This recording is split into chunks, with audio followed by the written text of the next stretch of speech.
Are you struggling with pain? Perhaps you are physically overtaken by an illness or disease, or maybe you are experiencing the emotional pain of disappointment, depression, or grief. Maybe the source of your suffering is bitterness, unconfessed sin, or a broken spirit. In Exodus 15, Yahuwah brings the children of Israel into the wilderness. Having gone 3 days with no water, they begin to murmur and complain, saying, "What shall we drink?" The only water available was bitter, yet Yahuwah proved them by turning the water sweet.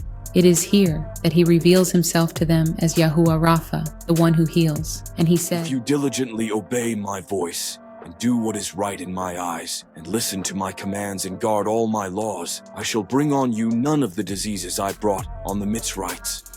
And they came to Elim, where there were 12 wells of water, and they camped there by the water.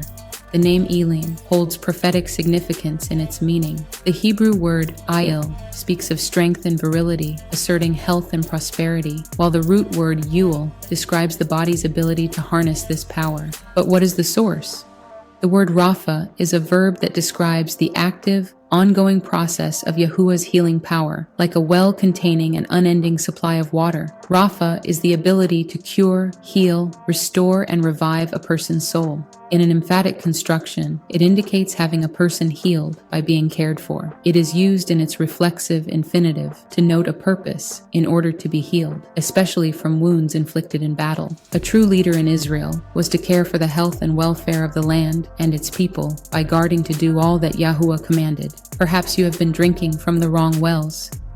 YHUH offers the woman at the well a drink of living waters, but she hesitates because the well she draws from runs deep and offers a surplus of water that even Jacob drank from. Are you greater than Jacob? YHUH says to her, "Everyone who drinks this water will thirst again, but whoever drinks the water I give him will never thirst. Indeed, the water I give him will become in his being a fount of water springing up to eternal life."